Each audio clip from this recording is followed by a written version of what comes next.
Hello students, I am Ahad Hussain, your chemistry teacher. Hope you are very well. So this is your fifth lecture of electrochemistry for class 12th. So far we have seen that what is qualitative analysis, and now we will move for quantitative aspects. Okay, अब हम लोग क्या करेंगे, quantitative analysis करेंगे. Qualitative analysis में हम लोग क्या कर रहे थे, हम लोग एक कंटेनर ले रहे थे, है ना, उसमें 2 रॉड लगा रहे थे, ठीक है, उसमें एक सोल्यूशन फिल कर रहे थे, है ना, और इसको हम लोग बैटरी से कनेक्ट कर दे रहे थे, ठीक है, एक पॉजिटिव प्लेट पे कनेक्ट कर रहे थे और एक नेगेटिव प्लेट पे कनेक्ट कर दे रहे थे.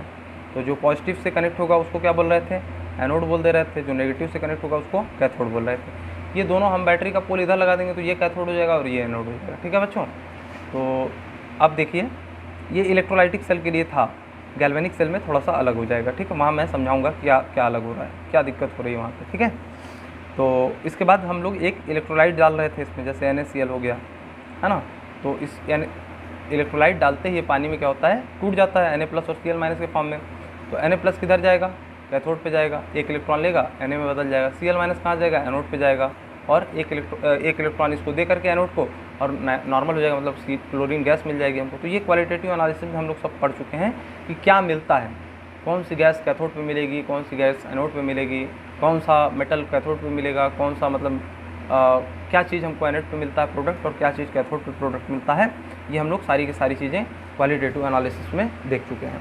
अब हम लोग मूव करेंगे quantitative aspects of electrolytic cell, मतलब क्वालिटेटिव एनालिसिस अब हम लोग करेंगे, जिसमें मेज़र करेंगे वेट की, वॉल्यूम की, नंबर ऑफ मोल्स की, है ना, कि कितना वेट मिलेगा हमको कैथोड पर, ठीक है ना, कितना उसका अगर गैस है तो वॉल्यूम कितना होगा, या कितना मोल हमको गैस मिलेगी, या कितना मोल हमको मेटल मिलेगा, है ना, कोई भी सब्सटेंस कितना मोल मिलेगा, जो भी हमारा प्रोडक्ट मिलेगा कैथोड एंड एनोड पे वो कितना होगा, ये हम लोग किससे बताते हैं, वेट से बता सकते हैं, वॉल्यूम से बता सकते हैं, मोल से बता सकते हैं, है ना. तो वही चीज़ें क्वांटिटेटिव एनालिसिस में आता है. तो अब हम लोग ये देख चुके हैं कि क्या मिलता है कैथोड एंड एनोड प्रोडक्ट, वो क्वालिटेटिव एनालिसिस हो गया. अब कितना मिलेगा ये क्या हो गया, क्वांटिटेटिव एस्पेक्ट्स हो गया. Okay, find charge on 1 mole electron. ठीक है, अगर हमसे जनरली कोई कह दे कि 1 मोल इलेक्ट्रॉन में कितना चार्ज होता है, तो हम लोग क्या करेंगे, देखिए यहाँ समझिए, वो छोड़ दीजिए.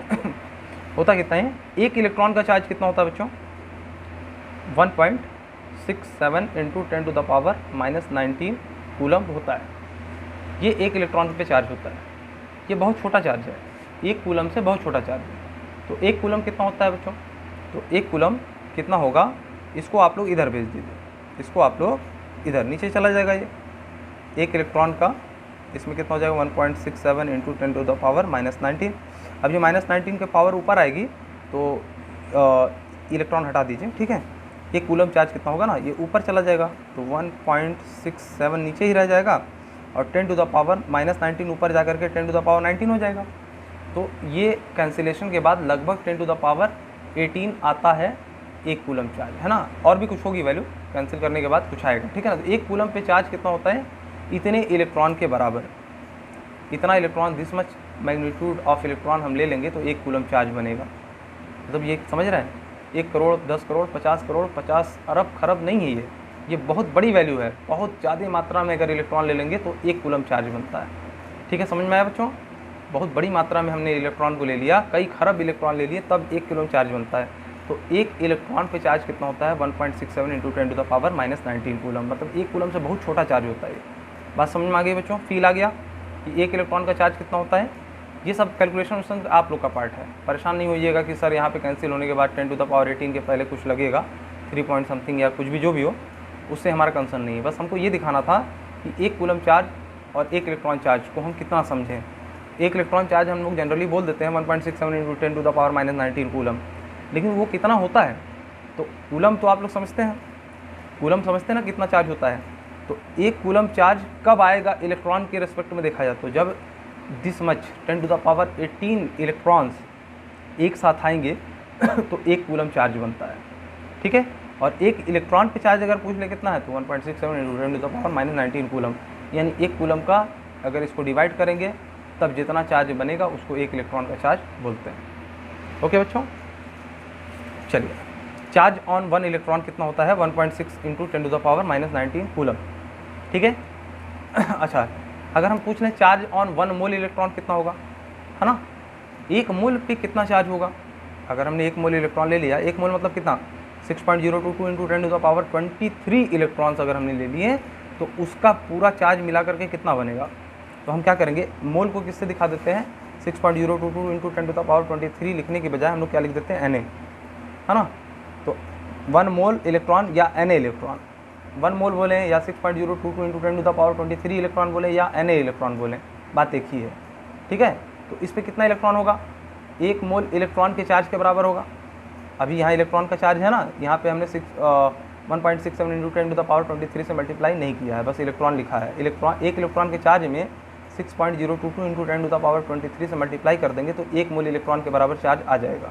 तो 1 इलेक्ट्रॉन का चार्ज कितना होता है उससे मल्टीप्लाई करेंगे तब ना, तो नीचे देखो अगले स्टेप में वही किया है। तो 1 मोल ये आ गया, है ना, और 1 इलेक्ट्रॉन पे चार्ज कितना है उससे मल्टीप्लाई कर दिया, है ना। आप सिंपली भी समझ सकते थे कि 1 इलेक्ट्रॉन पे चार्ज जितना होता है तो 6.022 इंटू 10⁻23 इलेक्ट्रॉन पे कितना चार्ज होगा, बात समझ में आ रही है। या 1 मोल इलेक्ट्रॉन पे कितना चार्ज होगा, तो 1 इलेक्ट्रॉन पे इतना है तो 6.022 इंटू 10⁻23 में कितना होगा, है ना। एक बाग में 10 पेड़ हैं तो 10 बाग में कितने होंगे, तो सीधी मल्टीप्लाई करते हैं ना, 10 इंटू 10 100 पौधे हो जाएंगे, है ना, पेड़ हो जाएंगे। तो उसी तरीके से अगर 1 इलेक्ट्रॉन पे चार्ज इतना है तो 1 मोल पे कितना हो जाएगा, तो इसको हम 1 मोल से मल्टीप्लाई कर देंगे, इतने चार्ज को 1 मोल से मल्टीप्लाई कर देंगे। तो 1 मोल होता कितना है 6.022 इंटू 10⁻23। तो देखिए इसको हमने मल्टीप्लाई कर दिया 6.022 इंटू 10⁻23 से, तो हमारे पास क्या आया, देखिए ये तो आपका 10⁻23 10⁻⁻19 कितना बचेगा 10⁻4 बचेगा ना। जब बेसेस सेम होती हैं तो पावर क्या हो जाती है, ऐड या सब्ट्रैक्ट जो भी ज़रूरत पड़ती हो जाती है। अब यहाँ माइनस है तो सब्ट्रैक्ट हो जाएगा, ठीक है। तो 10⁻ कितना बचेगा 4, यानी कि अब इसको और इसको मल्टीप्लाई किया और 10⁻4 से और मल्टीप्लाई कर दिया, तो कितना आया उसको करने के बाद 96486 या 487 लगभग आएगा। इसको अप्रॉक्सीमेटली हम क्या ले लेते हैं 96500, है ना। इसको मल्टीप्लाई किया 1 इलेक्ट्रॉन के चार्ज को 1 मोल से, तो इतना आया 96487, ये 6 नहीं 7 के लगभग होता है, ठीक है ना। इतना कूलम आया। देखो बच्चों 1 इलेक्ट्रॉन का चार्ज इतना कूलम था ना, यहाँ हमने कूलम नहीं लिखा है, और 1 मोल का इलेक्ट्रॉन चार्ज निकालने के लिए 1 मोल से 1 इलेक्ट्रॉन के चार्ज को मल्टीप्लाई कर दिया है, ठीक है ना। ये कूलम तो है, आप लोग को इतना कंफर्म है ना कि ये कूलम है, मैंने लिखा नहीं है तो इतना मालूम होना चाहिए कि 1.67 इंटू 10⁻⁻19 कूलम चार्ज होता है। ये 11th के कॉन्सेप्ट है, एटॉमिक स्ट्रक्चर आपने सही से पढ़ा होगा तो जानते होंगे, ठीक है। तो 1 मोल इलेक्ट्रॉन, 1 इलेक्ट्रॉन का चार्ज इतना, और इसको हमने कूलम नहीं लिखा, ठीक है। 1 मोल पे कितना, इन दोनों को मल्टीप्लाई कर देंगे, 1 मोल से मल्टीप्लाई कर देंगे 1 इलेक्ट्रॉन के चार्ज को, तो इतना आ जाएगा। तो इतने कूलम को हमने क्या किया, सिंपली 96487 लिखने की जगह 96500 लिख दिया, ठीक है। ये अप्रॉक्सीमेशन में ले लिया है, ठीक है, चलता है, कैलकुलेशन पर्पज से चलता है। क्यों चलता है आगे अभी समझ में आएगा।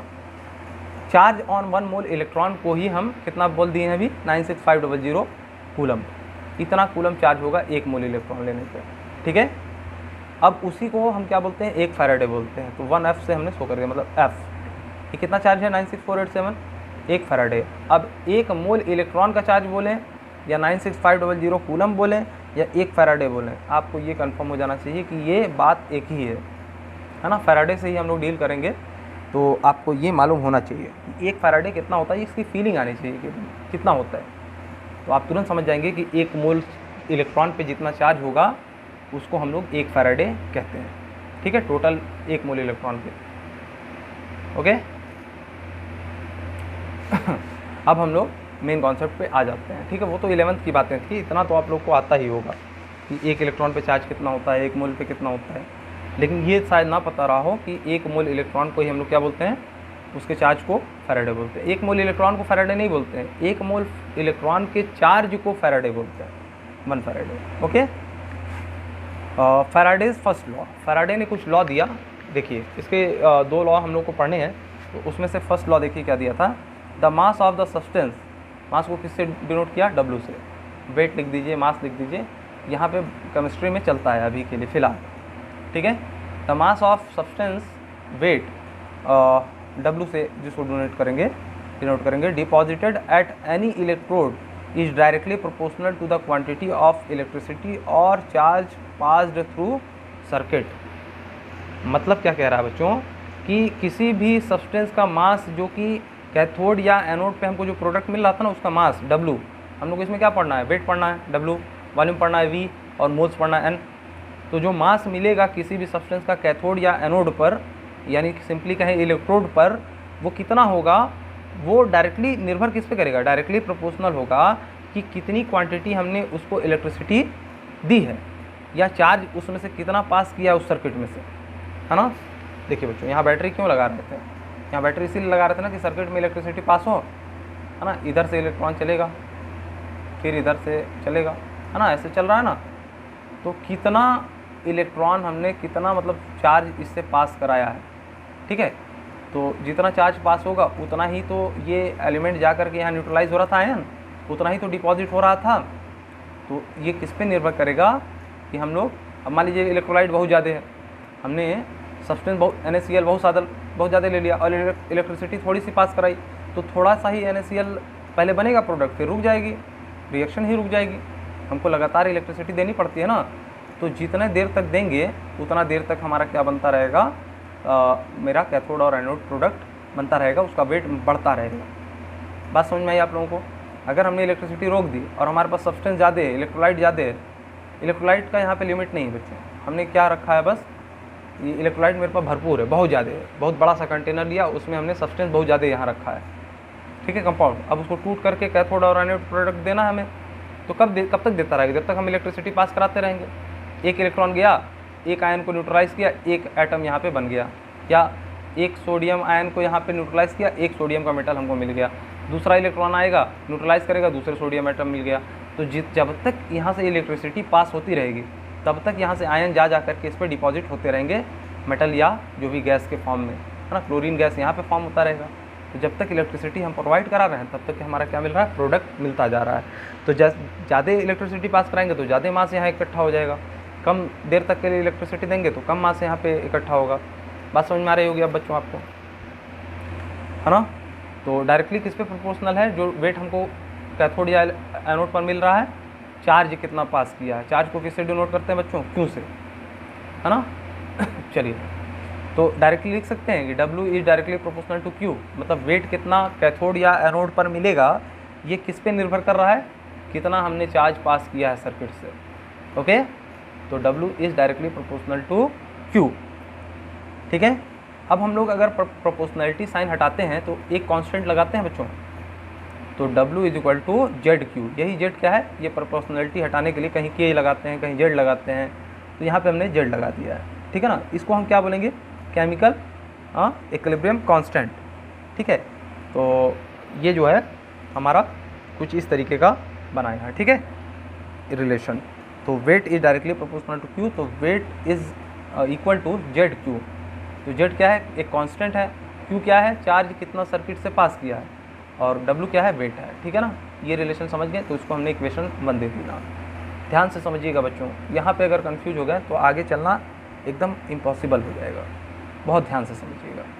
एक बार और मैं रिपीट कर दे रहा हूँ कि वेट कैथोड या इलेक्ट्रोड पे कितना मिलेगा, ये किस पे निर्भर करेगा कि कितना हमने इलेक्ट्रिसिटी या कितना हमने चार्ज उससे फ्लो करने दिया है सर्किट से, ठीक है।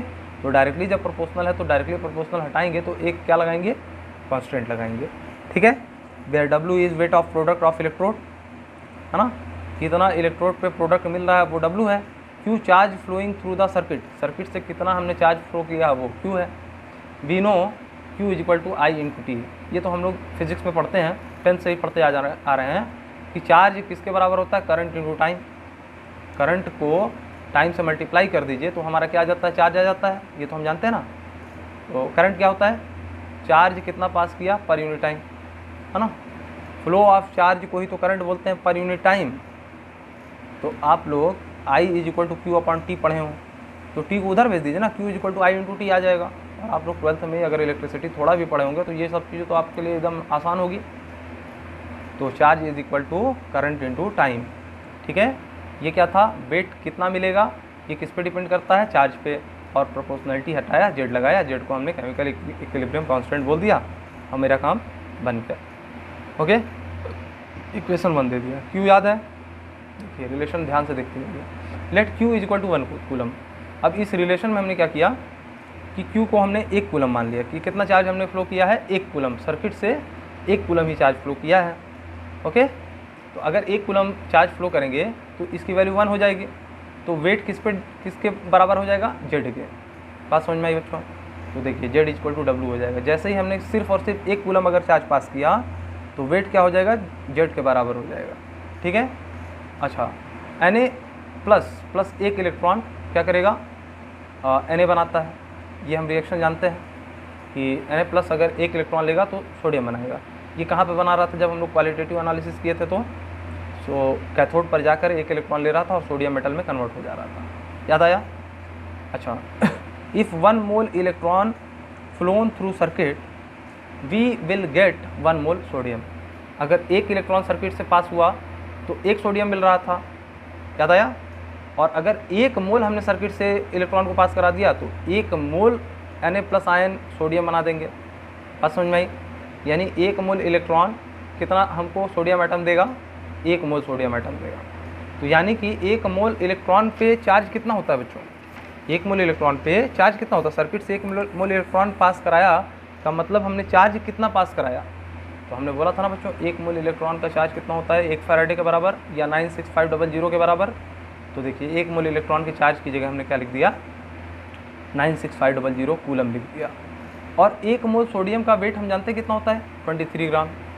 1 सोडियम का वेट कितना होता है, 23 AMU। और जैसे ही हम मोल में कन्वर्ट करते हैं तो AMU को हम ग्राम में कन्वर्ट कर देते हैं। बात समझ में आया? 1 सोडियम आइटम को लेंगे तो 1 AMU वेट आएगा, 1 मोल लेंगे तो 23 ग्राम आ जाएगा। ठीक है, 2 मोल ले लेते हैं 46 ग्राम हो जाता है, क्योंकि इसका मोलर मास जो होता है, एटॉमिक मास 23 होता है। तो जितने मोल लेंगे उतना ही उसके AMU वाले मास से वो ग्राम में कन्वर्ट हो जाएगा। मान लीजिए हमने कह दिया कि सोडियम को 5 मोल ले लिया, तो सोडियम का मोलर मास कितना होता है, 23। 5 से मल्टीप्लाई कर दीजिए, कितना आएगा, 115। और मोल में लिया ना, इसलिए ग्राम में लिखते हैं इसको, तो 115 ग्राम हो जाएगा 5 मोल। तो आप बात समझ में आया? आपको ये बात समझ में आई कि 1 मोल इलेक्ट्रॉन पास करने पे 1 मोल सोडियम मिलेगा। इस रिएक्शन से समझ में आ रहा है, क्योंकि 1 इलेक्ट्रॉन 1 सोडियम एटम दे रहा है, तो 1 मोल इलेक्ट्रॉन कितना सोडियम एटम देगा, 1 मोल एटम देगा। तो 1 मोल इलेक्ट्रॉन अगर हमने पास कराया तो चार्ज कितना पास कराया, 96500 कूलम चार्ज पास कराया। और 1 मोल सोडियम मेटल मिला तो कितना ग्राम में मिला, 23 ग्राम हमको सोडियम मेटल मिल गया। बात समझ में आ गई? अब यानी कि 96500 कूलम चार्ज पास कराने पे हमको कितना मिल रहा है, 23 ग्राम सोडियम मिल रहा है, 23 ग्राम सोडियम मिल रहा है। लेकिन हमने क्या कहा है कि 1 कूलम हम अगर चार्ज ले लें तो क्या मिलेगा हमको, ठीक है ना? तो 1 कूलम अगर हमने ले लिया, यानी कि 96500 को 23 के नीचे भेज दिया, तो 1 कूलम चार्ज अगर हमने पास कराया तो उसके किसी भी एलिमेंट के एटॉमिक मास से अगर हम उसको 96500 से डिवाइड कर देंगे तो क्या आ जाएगा, 1 कूलम चार्ज पास कराने पे उतना मास हमको किसी भी सब्सटेंस का मिल जाएगा। और वही किसके लिए होगा, जेड की वैल्यू Na के लिए, मतलब यहाँ पे Na के लिए है पर्टिकुलर जो भी रिएक्शन हो रही है। मान लीजिए यहाँ पे मैग्नीशियम होता, सोचिए ऐसा मैग्नीशियम होता और 2 इलेक्ट्रॉन लेकर के Mg बनाता, यानी कि 2 इलेक्ट्रॉन पास करने से हमको 1 मोल मैग्नीशियम मिल रहा है। ठीक है, 2 इलेक्ट्रॉन पास कराने से 1 हमको मैग्नीशियम एटम मिल रहा है। तो 1 मोल अगर हमको मैग्नीशियम एटम चाहिए तो कितना इलेक्ट्रॉन पास कराना पड़ेगा, तो 1 2 ले रहा है, तो 1 मोल जो मैग्नीशियम आयन होगा वो 2 मोल इलेक्ट्रॉन लेगा ना। तो उस केस में यहाँ लिखेंगे 2 mole electron is equal to 1 mole magnesium. तो 2 मोल का चार्ज 96/500 लिख देंगे, और यहाँ पे हम मैग्नीशियम का जो मोलर मास होता है उसको ग्राम में कन्वर्ट करके लिख देंगे। बात एकदम क्रिस्टल क्लियर है बच्चों? यहाँ पे रिएक्शन देख करके आप लोग को एक बार और समझ लीजिए। ये अगर नहीं समझ में आएगा बच्चों तो आगे बढ़ने का कोई मतलब नहीं।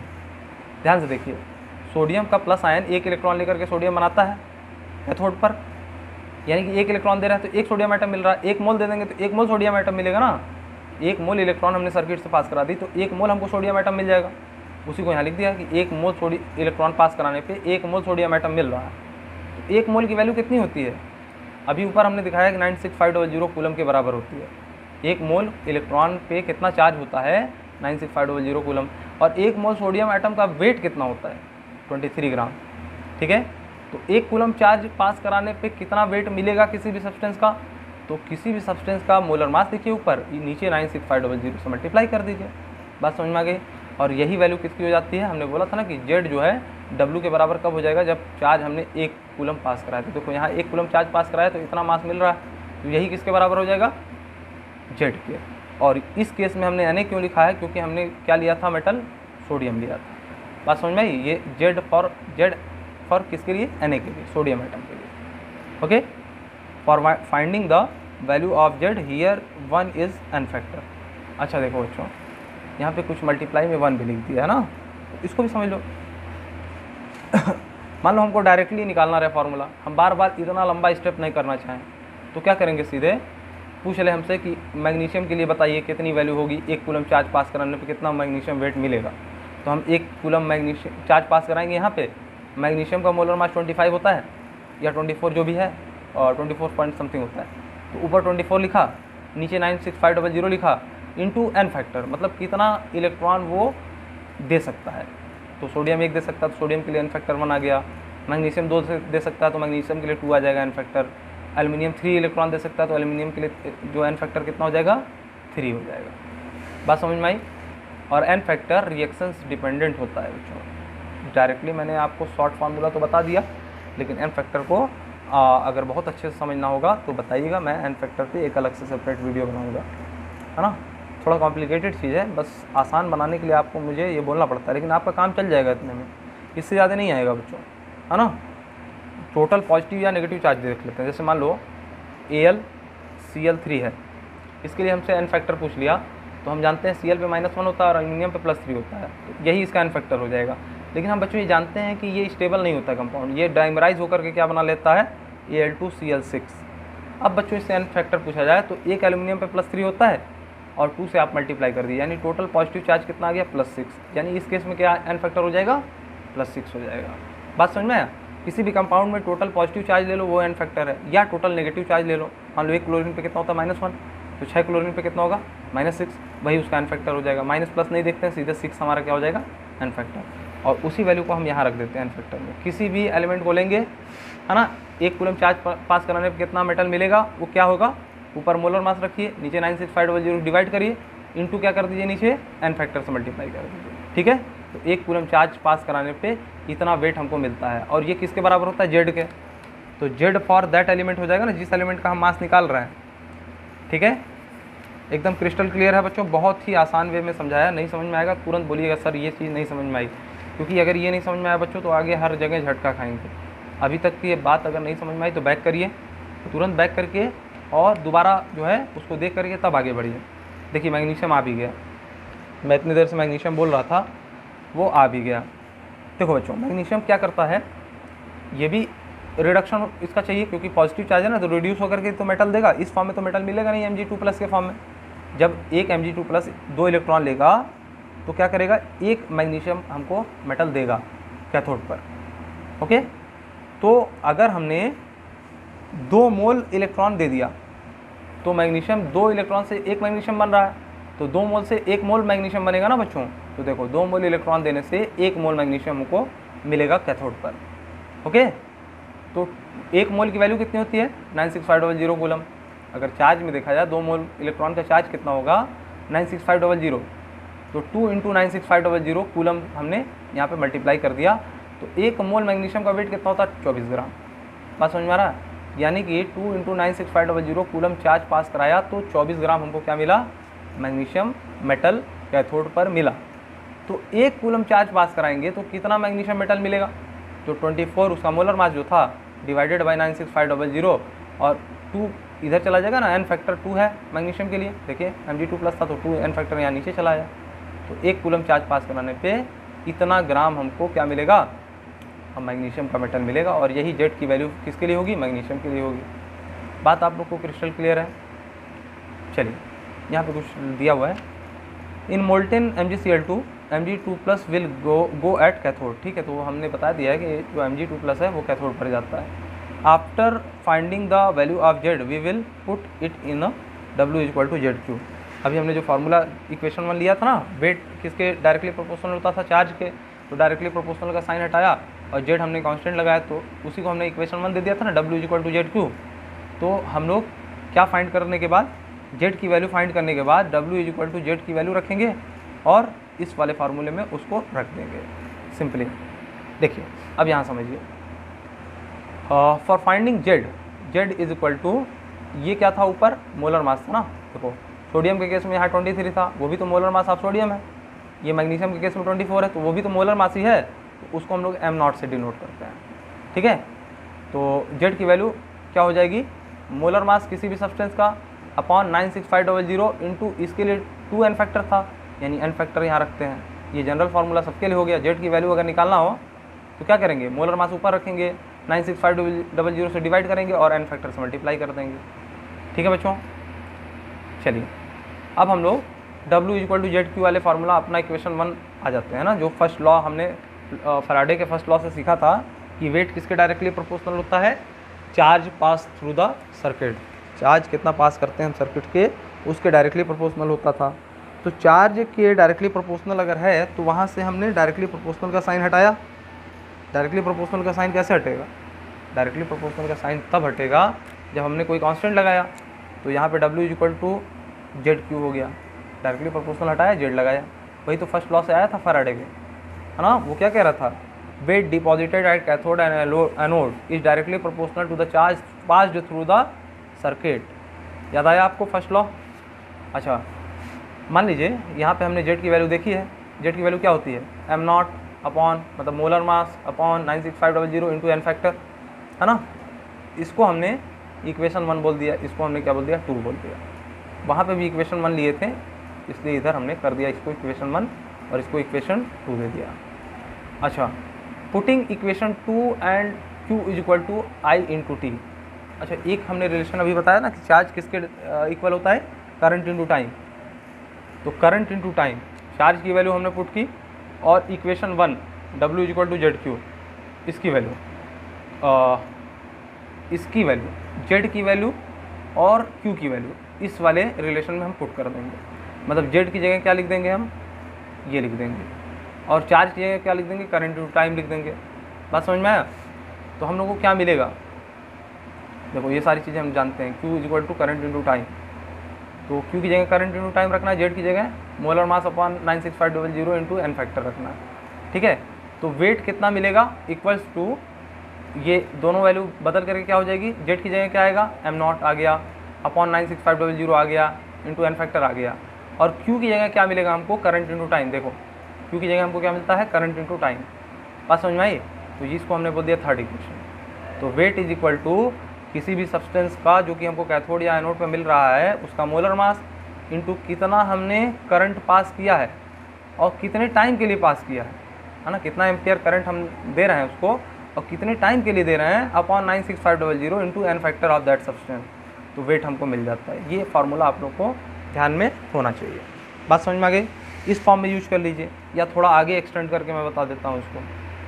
ठीक है, this is the formula to find weight of product at electrode. मतलब कैथोड पे या एनोड पर जो प्रोडक्ट मिल रहा है वो कितना उसका मास होगा, उसके लिए हम लोग ये फार्मूला लगाते हैं। एक बार और देखिए, वेट, ये W क्या है, वेट है, कितना मास मिलेगा, कितना वेट मिलेगा कैथोड या एनोड पर किसी भी सब्सटेंस का ऑक्सीडाइज या रिड्यूस होने के बाद, ये किसके बराबर होगा, मोलर मास जिस सब्सटेंस का हम वेट निकालना चाह रहे हैं इंटू सर्किट में हमने कितना एम्पियर का करंट दिया है इंटू कितने टाइम के लिए दिया है ना, अपॉन 96500 इंटू n फैक्टर। इतना अगर आपको याद है तो आप क्वेश्चन आसानी से लगा लेंगे। इसमें क्या करेगा, ये स्किप कर देगा और ये सारी वैल्यू दे देगा, या ये स्किप कर देगा और ये सारी वैल्यू दे देगा, या ये इसको स्किप करके मतलब एक वैल्यू आपकी हटा देगा, बाकी पूछ लेगा, बाकी दे देगा आपको और एक पूछ लेगा, है ना। तो जब फार्मूला मालूम रहेगा और सारे टर्म्स पता रहेंगे तो हम फार्मूले में डायरेक्ट रख के हम अपना आंसर निकाल लेंगे। तो ये टर्म समझना बस एक टास्क है आपके लिए इम्पॉर्टेंट। बाकी उसके बाद क्वेश्चन तो आसान हो जाएंगे। कॉन्सेप्ट आपने सीख लिया तो बहुत ही कॉम्प्लिकेटेड क्वेश्चन नहीं बनते। केमिस्ट्री में थोड़ा सा आपके लेवल के ही क्वेश्चन बनेंगे बच्चों, है ना। परेशान बिल्कुल नहीं होना है। चलिए, बस ये है कि कॉन्सेप्ट हमारे अच्छे से क्लियर होने चाहिए, फिर थोड़ा प्रैक्टिस हो जानी चाहिए क्वेश्चन आंसर की। एनसीईआरटी तो 100% आप लोग का प्रैक्टिस होना चाहिए। बाकी इसके अलावा भी जो इम्पोर्टेंट लगेगा वो मैं करा दूँगा। ठीक है बच्चों, this is the formula to find weight of product at cathode and anode या इलेक्ट्रोड सिंपली कह लीजिए। We know ratio of molar mass upon n factor is equal to empirical mass, sorry यहाँ भी एम्पेरिकल निकल गया, equivalent mass. है ना। एक टर्म आप लोग को जब हम लोग नॉर्मेलिटी पढ़ा रहे थे, मैंने पढ़ाया था तो बताया था ना कि एक होता है नंबर ऑफ़ इक्विवेलेंट, उसको EQ से डिनोट करते हैं। नंबर ऑफ़ मतलब ये क्या है, इक्विवेलेंट मास, उसको EM से करिए या EQM से करिए, है ना। तो EM क्या बता रहा है कि इक्विवेलेंट मास, है ना। इक्विवेलेंट मास का कॉन्सेप्ट क्यों आया था, नॉर्मेलिटी निकालने के लिए। नॉर्मेलिटी क्या होती थी बच्चों, number of gram equivalent upon volume in litre, ठीक है ना। अब ग्राम इक्विवेलेंट कैसे निकल रहा था, ग्राम इक्विवेलेंट निकालने के लिए हमने मोलर मास को किससे डिवाइड कर दिया था, इक्विवेलेंट मास से, है ना। मोलर मास को n फैक्टर से डिवाइड कर दिया था। मोलर मास को n फैक्टर से डिवाइड किया तो क्या आ गया, इक्विवेलेंट मास आया। इक्विवेलेंट मास से हम लोग नंबर ऑफ़ इक्विवेलेंट निकाल लिए थे, फिर नंबर ऑफ़ इक्विवेलेंट से नॉर्मेलिटी निकाल लिए थे। वो सब कॉन्सेप्ट हमने सीख चुका है। सोल्यूशन चैप्टर में जाइएगा, वो सब देख लीजिएगा, ठीक है ना। इतना कन्फ्यूज नहीं होना कि सर क्या बोले हैं, बस ये समझिए कि जो इक्विवेलेंट मास होता है वो किसके बराबर होता है, molar mass upon n factor. याद है इतना बात, सोल्यूशन चैप्टर की इतनी चीज़ याद है। ऊपर मोलर मास रखते थे, नीचे n फैक्टर रखते थे, तो हमारा इक्विवेलेंट मास आ जाता था। ओके, तो हम लोग ये चीज़ पहले ही सोल्यूशन चैप्टर में पढ़ चुके हैं, ठीक है। चलिए, जब हम लोग नॉर्मेलिटी सीख रहे थे, सेकेंड लेक्चर में ही आपको #02 अहसर सोल्यूशंस चैप्टर लिखिएगा, क्लास 12th के लिए आ जाएगा, अगर आपको इक्विवेलेंट मास का कॉन्सेप्ट समझना है अभी भी, ठीक है। चलिए, we know ratio of equivalent mass is equal to m0 upon NF, मतलब मोलर मास किसी के सब्सटेंस का और उसी सब्सटेंस का n फैक्टर तो हमने बताया ही था, है ना। तो बार बार उस पर टाइम नहीं दूंगा क्योंकि बहुत बच्चों वीडियो बहुत लंबी हो जाएगा। सो फॉर्मूला विल बी, अगर हमने ये देखो ऊपर मोलर मास आ रहा है, नीचे n फैक्टर आ रहा है ना, इसको हमने रिप्लेस कर दिया तो क्या बन सकता है फार्मूला, m0 अपॉन NF हटा करके हम इक्विवेलेंट मास ऊपर लिख सकते हैं, ठीक है। बाकी सब करंट इनटू टाइम अपॉन 96500 ऐसे ही रहेगा। बात याद आई आपको एकदम 100%।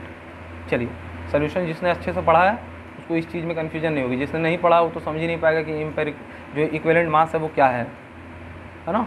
एम्पेरिकल मास भी एक चीज़ होता है, लेकिन वो हम लोग 11th में पढ़ते हैं मूल कॉन्सेप्ट में, बार बार वही निकल जाता है। हमारी आदत है एम्पेरिकल मास थोड़ा ज़्यादा ही पढ़ाना पड़ता है, तो वो बार बार आ जाता है ना।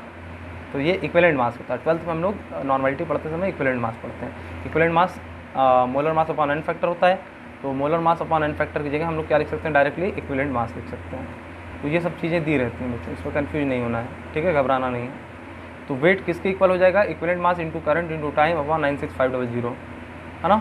अच्छा, from third, okay, W upon m0, W upon m0, I into T upon 96500 into n factor. या तो इस फॉर्म में लिख लें और या तो हम यहाँ से देख लें। अगर हमने W के नीचे m0 मतलब वेट के नीचे मोलर मास ले गए तो इधर क्या बचेगा, current into time into 96500 into n factor. इसको अभी भूल जाइए, तो एक्स्ट्रा फार्मूला हो गया आपके पास। वेट किस पे और मतलब किसके बराबर होता है, empirical mass into current into time upon 96500। ये तो इसी से डिराइव किए हैं। इसी से एक और फार्मूला डिराइव करते हैं, ये अभी इसकी भूल जाइए, अब इधर आइए, ठीक है ना। मोलर मास को वेट के नीचे ले जाइए तो क्या बचेगा, current into time into 965 upon 96500 into n factor. तो उसी चीज़ को हमने यहाँ लिख दिया है, वेट अपॉन मोलर मास। देखिए मोलर मास इधर गया, वेट अपॉन मोलर मास बना, और राइट वाली चीज़ ऊपर लिख ली, current into time into 96500 into n factor, ठीक है। ये दूसरा डेरिवेशन करा रहे हैं। क्यों करा रहे हैं, क्योंकि हमको मान लीजिए कहीं मोल दिया है, तो वेट अपॉन मोलर मास क्या होता है बच्चों, मोल होता है। वेट अपॉन मोलर मास मोल होता है ना। तो मोल अगर हमको किसी सब्सटेंस का निकालने को कह दे डायरेक्ट, तो हम कौन सा फार्मूला यूज़ करेंगे, current into time into upon 96500 into n factor. आपको एक ही फार्मूला याद करना है, बाकी सब चीज़ें आप टर्म समझे रहेंगे तो आपका काम बन जाएगा, ठीक है। अभी मैं बता रहा हूँ वो कौन सा फार्मूला होगा। इतने सारे फार्मूले रटने की ज़रूरत नहीं, ये तो मैं डेरिवेशन बता रहा हूँ ताकि आपका दिमाग काम करे कि किस किस तरह से क्वेश्चन पूछ सकता है, ठीक है ना। अब अगर मान लीजिए हमारा मोल निकल गया किसी तरह से, तो हम वेट नहीं निकाल लेंगे। वेट कैसे क्या होता है, mole equal to weight upon molar mass, है ना। तो वेट कितना हो जाएगा, मोल्स इंटू मोलर मास हो जाएगा। बात समझ में आ रही ना। तो ये फार्मूला आप लोग देखिए, नंबर ऑफ मोल्स किसी भी सब्सटेंस का कितना मिलेगा कैथोड या एनोड पर, वो किसके बराबर होगा, कितना एम्पियर का करंट उस सर्किट्स में पास कर रहे हैं, कितने टाइम के लिए पास कर रहे हैं, upon 96500 into n factor of the product whatever we get at cathode and anode, ठीक है ना। जिस चीज़ को हम फाइंड कर रहे हैं उसका n फैक्टर। बात समझ में आ रही है बच्चों। Here moles of product is anti proportional to the n factor. अब देखो बच्चों, कितना हमको मोल मिल रहा है किसी भी सब्सटेंस का कैथोड या एनोड पर, वो इन्वर्सली प्रोपोर्शनल है। एंटी प्रोपोर्शनल मतलब इन्वर्सली प्रोपोर्शनल, मतलब अगर एन फैक्टर ज़्यादा होगा तो कम मोल मिलेंगे हमको, एन फैक्टर कम हुआ तो ज़्यादा मोल मिलेंगे हमको प्रोडक्ट। ये बात समझ पा रहे हैं आप? चलिए अब देखिए, यानी कि हम लिख सकते हैं mole is inversely proportional to N factor. बात समझ में आई? ये समझ में आ रहा है कि मोल अगर एन फैक्टर बढ़ाएंगे तो मोल घटेगा, कम मोल मिलेगा, एन फैक्टर घटाएंगे तो मोल ज़्यादा मिलेगा हमको प्रोडक्ट के रूप में। So n c upon n a is equal to n f a upon n F c. अब इसका क्या मतलब हुआ बच्चों? तो moles at cathode upon moles of anode at anode is equal to N factor of anode product upon N factor of cathode product. इससे भी नहीं समझ में आया? ऐसे समझिए। हियर एन सी क्या है? मोल्स ऑफ कैथोड प्रोडक्ट, है ना। एन सी क्या है? Moles of cathode product. जो कैथोड पर हमारा प्रोडक्ट मिल रहा है वो कितना मोल है, उसी को हम एन सी लिख दिए। एन ए क्या है? मोल्स ऑफ एनोड प्रोडक्ट, मतलब एनोड पर कितना प्रोडक्ट हमको मिल रहा है, कितना मोल, उसको एन ए से डिनोट कर दिया है। अच्छा, एन एफ ए क्या है? N factor of anode product, है ना। तो जो एनोड प्रोडक्ट है उसका एन फैक्टर, और एन एफ सी क्या है? N factor of cathode product. ऐसे नहीं समझ में आ रहा बच्चों? ऐसे समझिए। मान लीजिए हमने कहा कि moles is inversely proportional to N factor, तो ये सब भूल जाइए। अब ये बताइए मोल्स ऑफ कैथोड प्रोडक्ट क्या होगा?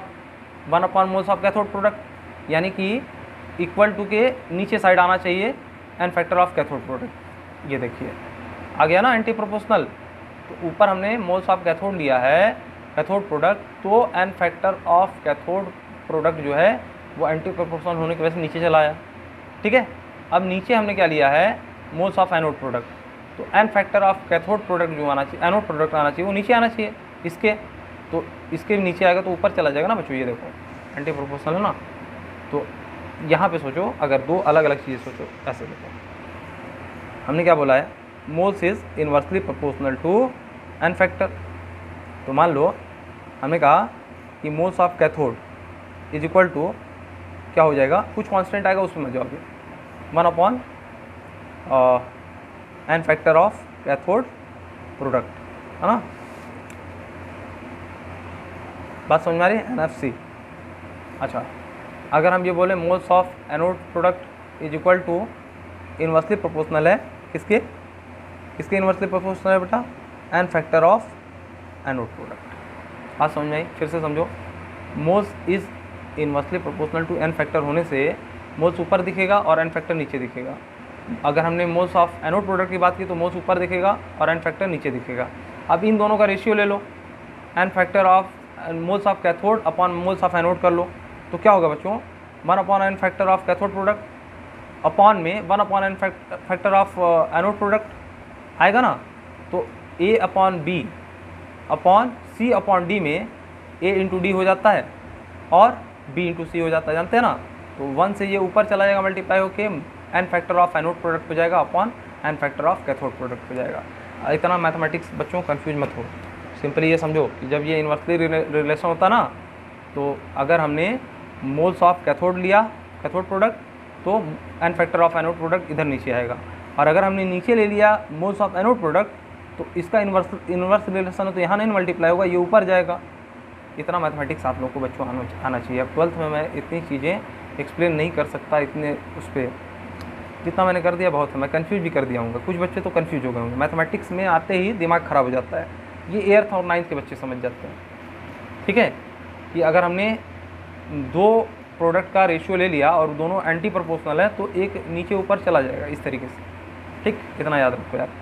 Moles of cathode upon moles of anode is equal to N factor of anode product upon N factor of cathode product. बस समझ में आई? एक बार और, moles of cathode product upon moles of anode product is equal to N factor of anode product upon N factor of cathode product. ठीक है, N factor में आप लोग को कंफ्यूज नहीं होना है। ठीक है, चलिए अब देखिए इतना मैं क्यों बोल रहा था। We know N is equal to moles is equal to current in time upon 96500 into N factor. ये तो हम जानते हैं, निकाल चुके हैं ना फार्मूला भी। और क्या जानते हैं? Weight is equal to moles into molar mass. अच्छा, ये तो हम लोग 11th में ही पढ़े थे, number of moles is equal to weight given weight upon molar mass. तो वेट कितना हो जाता है, मोल्स इंटू मोलर मास, ये आता है ना हमें। तो for finding moles of gas we have moles is equal to volume at STP upon 22.4 litre. एक और फार्मूला होता था, ये तीसरा फार्मूला है मोल का। वॉल्यूम अगर दिया हो और हमसे पूछ ले मोल कितना है, तो हम वॉल्यूम ऊपर रखते हैं और 22.4 से डिवाइड कर देते हैं, मोल आ जाता है। बात समझ में आई। अगर हमको वॉल्यूम पूछा है तो मोल में 22.4 से मल्टीप्लाई कर देते हैं। ये सारी चीज़ें हमको पता है, आती है ना। ये हमने अभी पिछले स्लाइड में देखा है। ये हमको 11 से पता है, ये हमको 11 से पता है, ठीक है। और क्या जानते हैं, PV is equal to NRT, gas law से समझते हैं। यूनिवर्सल गैस कांस्टेंट होता है PV is equal to NRT, जहाँ पे P होता है प्रेशर कितना लगाया है गैस पे, वॉल्यूम कितना है गैस का, मोल कितने हैं गैस के, और अगर R की वैल्यू हम लें तो 0.0821 एटमॉस्फेयर लीटर पर मोल पर केल्विन होता है, और टेम्परेचर जो हमको दिया रहता है। तो ये हम लोग गैसेस स्टेट में या स्टेट्स ऑफ मैटर 11th में पढ़े होंगे। तो वॉल्यूम यहाँ से कितना हो सकता है, P नीचे चला जाएगा, NRT अपॉन P हो जाएगा। बात समझ में आ रही है। And moles is inversely proportional to N factor होता है, हम ये जानते भी हैं। देखो यहाँ ऊपर देखा था हमने, moles inversely proportional to N factor होता है। तो हम क्या लिख सकते हैं finally, moles of cathode product upon moles of anode product is equal to N factor of anode product upon N factor of cathode product. यहाँ से लिख सकते हैं, देखिए यहाँ से लिख सकते हैं। तो अगर ये सारी चीज़ें हमको समझ में आती है तो ही हम किस चीज़ के लिए बढ़ेंगे बच्चों, सेकेंड लॉ के लिए बढ़ेंगे, है ना। हमारा मेन फोकस इसमें क्या था बच्चों, ये चीज़ आप समझ जाइए और इस फार्मूले को ऐसे ही याद रखिएगा। बाकी N factor of cathode product upon N factor of anode product, इसमें कंफ्यूज एकदम नहीं होना है, क्योंकि इसको तो मैं अभी आगे अच्छे से समझाने वाला ही हूँ। जब इसका यूज मैं बताऊँगा, एप्लीकेशन बताऊँगा, तो आप लोग को ये 100% क्लियर हो जाएगा, ये डाउट नहीं रह जाएगा, है ना। कुछ चीज़ें ऐसी होती हैं कि जब तक उसका एप्लीकेशन ना दिखाया जाए तो दिमाग में स्ट्राइक नहीं करती है। बाकी चीज़ आपको समझ में आ रही है ना, कि किसी भी प्रोडक्ट का मोल निकालना हो कैथोड या एनोड पे, तो हम कितना करंट, उसको कितना एम्पियर दिए, कितने टाइम के लिए दिए, अपॉन 96500 इंटू एन फैक्टर आप मल्टीप्लाई कर दीजिए, तो नंबर ऑफ मोल्स निकल जाएगा। अब मोल्स निकल गया तो ये क्या बता रहा है कि वेट भी तो निकाल सकते हैं, है ना। मोल्स के अगर हमारे पास दिया हो तो वेट भी तो निकाल सकते हैं। मोल्स वेट कैसे निकलेगा, है ना। Weight upon molar mass is equal to mole होता है, तो वेट कितना होता है, मोल्स में मोलर मास से मल्टीप्लाई कर देंगे तो वेट आ जाएगा। बात समझ में आ रही। अच्छा, अगर ये भी नहीं दिया है क्वेश्चन में, हमको क्या दे दिया है, उसका वॉल्यूम दे दिया है तो, और प्रेशर दे दिया है, एक आध चीज़ नहीं दिया है तो भी निकाल लेंगे हम 11th का फार्मूला यूज करके। बात समझ में आ रही। इसलिए ये सारी चीज़ें हमने बताई है। मेरा मेन फोकस क्या था, ये आप लोगों को इसी फॉर्म में याद हो जाना चाहिए, ठीक है। हम मोल्स निकालेंगे तो सब कुछ निकाल लेंगे, ये चीज़ बस याद रखिएगा। बाकी टर्म्स को समझ लीजिएगा, आपके क्वेश्चन लग जाएंगे। अब आसान हो गया एकदम। इतना moles of cathode product upon moles of anode product is equal to N factor of anode product upon N factor of cathode product, ये तो अभी एप्लीकेशन आएगा, आप लोग की वैसे ही समझ में आ जाएगा बच्चों। जब हम लोग फैराडे का सेकंड लॉ देखेंगे तो आप लोग इसका क्या देखेंगे बच्चों, एप्लीकेशन पार्ट भी देख लेंगे और कोई कन्फ्यूजन इसमें नहीं रह जाएगी, ठीक है बच्चों। पढ़ाई करते रहिए। कभी कभी ऐसा होता है बच्चों कि मैं ज़्यादा समझाने के चक्कर में कुछ ज़्यादा कन्फ्यूज कर देता हूँ, तो जहाँ पे आपको नहीं समझ में आए वहाँ लिख दीजिएगा। ये मेरी गलती नहीं बच्चों, क्योंकि मैं ये जानता हूँ कि कुछ बच्चे एकदम नहीं जानते। जो बच्चे ज़्यादा समझदार होंगे उनको तो ये लग जाता होगा कि सर बहुत ज़्यादा इसमें बता रहे हैं, इतना नहीं बताना चाहिए, थोड़ा सा बता के आगे चल जाना चाहिए, इतना टाइम क्यों वेस्ट कर रहे हैं। लेकिन मैं ये जान रहा हूँ ज़्यादातर बच्चे 11th साइंस पढ़े ही नहीं रहते हैं। अब 11th साइंस नहीं पढ़े रहते हैं तो उनको एक एक चीज़ समझाना पड़ता है। नहीं तो ये कितने देर का कॉन्सेप्ट है बच्चों, 10 मिनट का पूरा कॉन्सेप्ट था, है ना। मुझे फर्स्ट लॉ पूरा समझाने में मैक्सिमम 20 मिनट लगता है, और कितने देर का लेक्चर मैं बना चुका हूँ, 44 मिनट का। 44 मिनट के लेक्चर कंप्लीट हो गए हैं। ये क्यों हुआ, क्योंकि मैं मान के चलता हूँ कि मुझसे पढ़ने वाला बच्चा जीरो जानता है, वो अभी ये चीज़ जानता ही नहीं, कुछ भी नहीं जानता है, तो मैं सब कुछ बताने लगता हूँ, इसलिए टाइम लग जाता है। नहीं तो बहुत आसान कॉन्सेप्ट है, तुरंत बताओ तुरंत आगे बढ़ जाओ। तो आप लोग अगर नहीं समझ में आई कुछ चीज़ें, जैसे moles of cathode product upon moles of anode, इस पे कंफ्यूज बिल्कुल ना होइएगा बच्चों। ये टारगेट होना चाहिए आपका कि moles is equal to current into time upon 96500 into N factor. Mole निकल गया तो हम वेट निकाल लेंगे, वॉल्यूम निकाल लेंगे, कुछ भी निकाल लेंगे। ओके, तो इस फार्मूले को आप लोग इसी फॉर्म में याद कर लीजिए और पढ़ाई करते रहिए। कोई भी चीज़ ना समझ में आए तुरंत टाइप करिए, सर ये नहीं समझ में आया, ठीक है। और वो मेरी जिम्मेदारी हो जाएगी कि हम समझाएं किसी तरह, लेकिन आप लोग अगर पढ़ेंगे, लेक्चर्स देखेंगे, तभी मेरी जिम्मेदारी है बच्चों। आप लेक्चर्स को स्किप कर देंगे तो मेरी कोई जिम्मेदारी नहीं बनती है, ठीक है। हाँ, पढ़ाई करते रहिए।